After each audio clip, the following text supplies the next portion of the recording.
Selamat sore jemaat Every Nation dimanapun saudara berada. Kalau saudara di rumah dan melihat acara ini bersama dengan keluarga, mari kita sama-sama satukan hati kita. Kita akan menyembah Tuhan bersama-sama dan nanti kita juga akan mendengar renungan firman Tuhan yang kita percaya akan memberikan kekuatan buat setiap kita. Mari kita berdoa. Tuhan, kami mengucap syukur untuk sore hari ini. Terima kasih Tuhan untuk kebenaran yang memerdekakan kami. Dan pada waktu kami memuji dan menyembah Engkau, kami percaya Tuhan, Engkau disenangkan lewat penyembahan kami. Tuhan, urapi setiap kami yang mendengarkan, urapi setiap kami yang memuji dan menyembah Engkau sore hari ini. Di dalam nama Tuhan Yesus, yang percaya katakan bersama-sama, amin.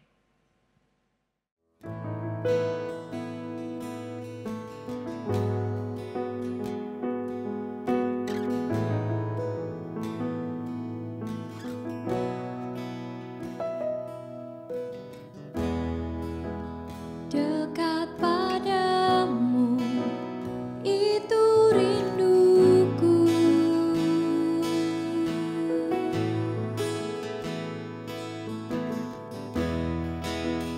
setiap kataku kau pun menunggu.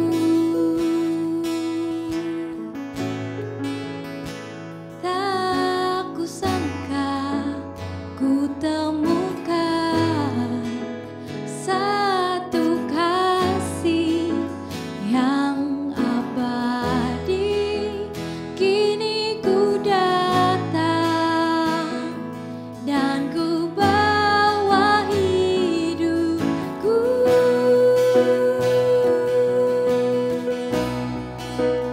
memandang wajahmu, mengikuti kebaikanmu,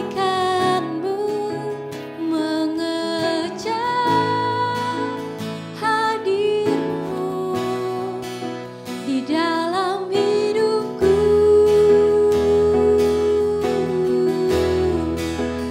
membawa sembahku, menyatakan kebesaranmu, mengejar hadirmu di dalam hidupku, memandang wajahmu, memandang wajahmu, mengikuti kebaikanmu, mengejar hadirmu di dalam hidupku,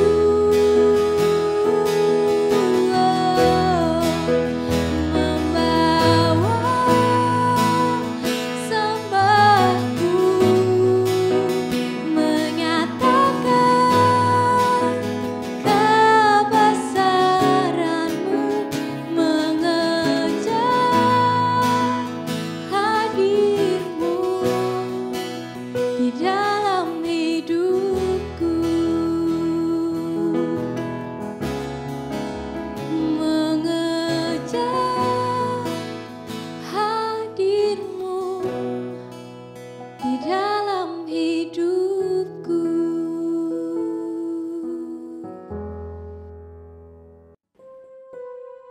Saudara, hari ini kita akan sama-sama belajar dari satu perumpamaan di Injil Lukas. Satu perumpamaan yang cukup unik yang Tuhan Yesus sampaikan ya. Dan mari kita coba melihat di dalam Lukas pasal 12. Kita mulai membaca dari ayat yang ke-16 sampai ke-21. Dikatakan kemudian ia mengatakan kepada mereka satu perumpamaan, katanya. Ada seorang kaya, tanahnya berlimpah-limpah hasilnya.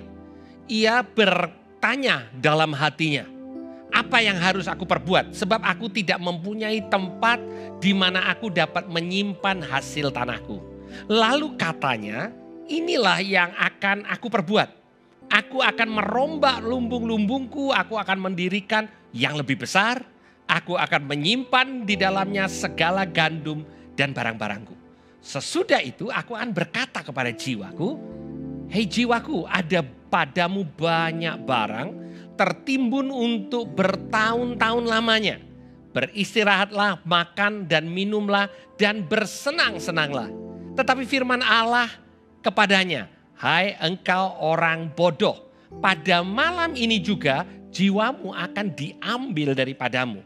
Dan apa yang telah kau sediakan untuk siapakah itu nanti?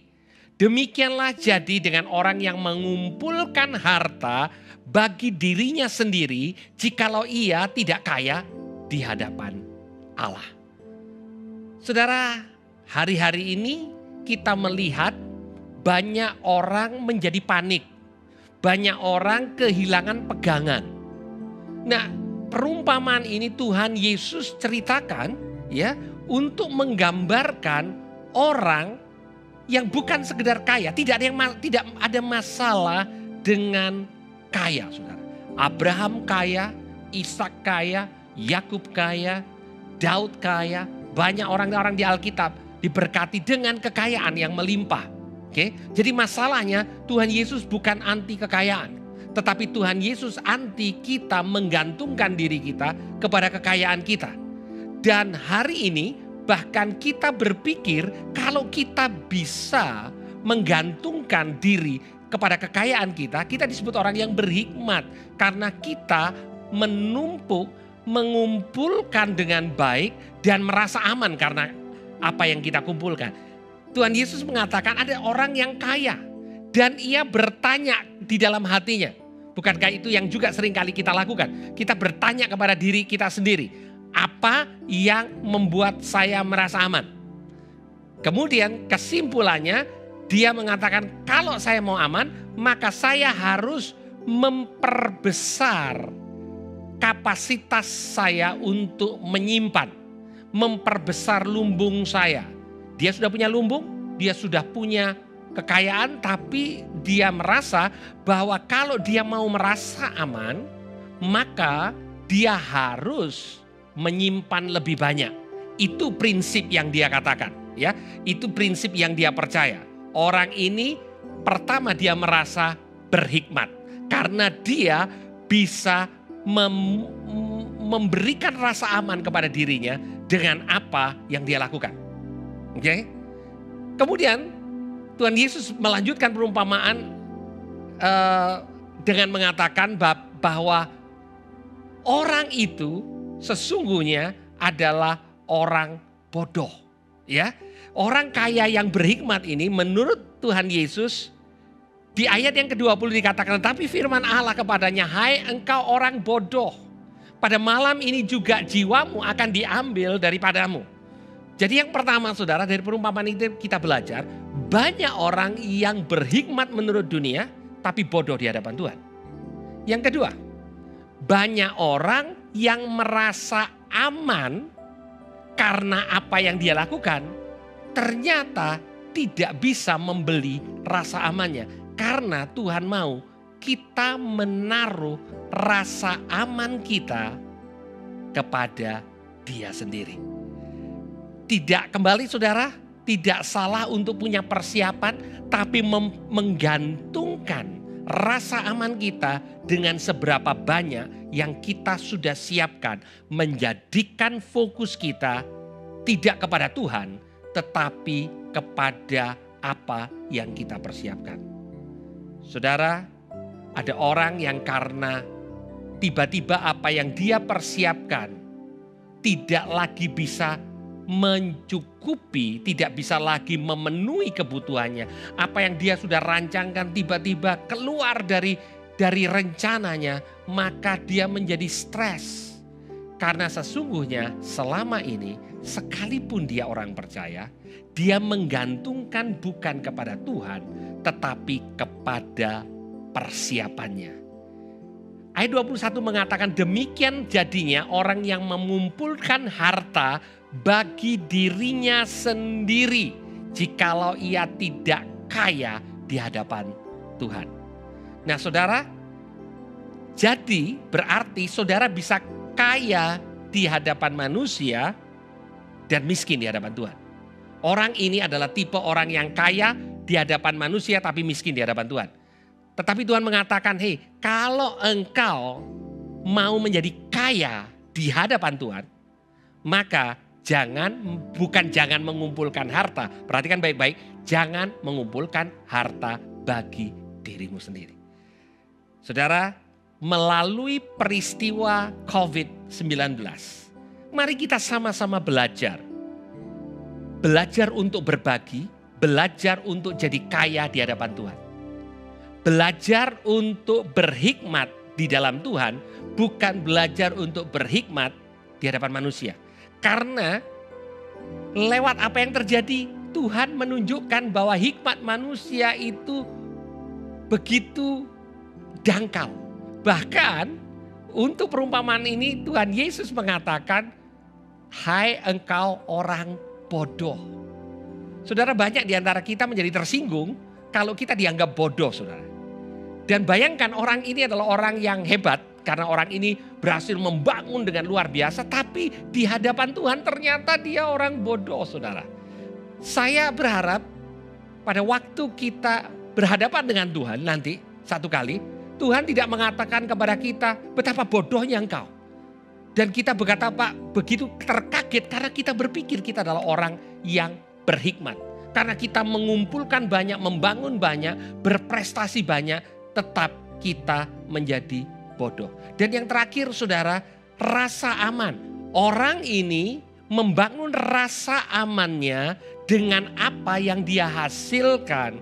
Tetapi Tuhan mau kita membangun rasa aman kita bukan karena kita menghasilkan banyak, tetapi karena Tuhan menjadi jaminan atas kehidupan kita.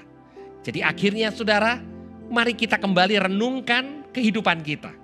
Kita mengumpulkan buat diri kita sendiri atau kita mengumpulkan untuk jadi berkat buat banyak orang.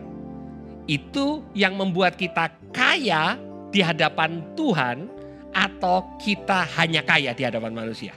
Yang kedua, apakah kita memakai hikmat dari Tuhan ataukah kita hanya pakai hikmat manusia kita? Kita bisa berhikmat di hadapan manusia dan di akhir kehidupan kita Tuhan mengatakan alangkah bodohnya engkau. Dan yang ketiga, saudara, rasa aman kita mau letakkan dengan apa yang kita kumpulkan atau kita sandarkan kepada janji Tuhan yang mengatakan bahwa Dia memelihara kita dengan sempurna. Lewat perumpamaan ini Tuhan Yesus ingin mengatakan kepada kita, tidak ada satupun di antara kita yang tahu persis berapa panjang kehidupan kita masing-masing. Ada orang yang sehat tapi lebih cepat dipanggil Tuhan, ada orang yang mungkin kurang sehat tetapi Tuhan berikan kehidupan yang lebih lama. Saya tidak mengatakan bahwa saudara tidak perlu sehat. Dalam keadaan seperti ini, saudara bahkan dianjurkan untuk hidup sehat. Tetapi intinya, engkau tidak menaruh rasa amanmu di kesehatanmu. Engkau tidak menaruh rasa amanmu di dalam hartamu. Engkau tidak menaruh rasa amanmu di dalam hikmatmu. Engkau menaruh rasa amanmu di dalam Tuhan. Mari kita berdoa. Tuhan, kami mengucap syukur untuk sore hari ini kalau kami boleh kembali diingatkan oleh firman Tuhan bahwa kalau kami mau jadi kaya, biar kami kaya di hadapan Engkau, bukan hanya di hadapan manusia. Dan Engkau mengatakan betapa miskinnya kehidupan kami. Dan Tuhan, kami tahu hikmat kami itu begitu terbatas. Itu sebabnya kami minta hikmat yang dari Engkau. Hikmat dari Engkau adalah kami berbagi kepada orang lain, bukan hanya mengumpulkan untuk diri kami sendiri. Dan Engkau adalah Allah yang sanggup untuk menjagai kehidupan kami. Kami tidak bisa menjagai kehidupan kami.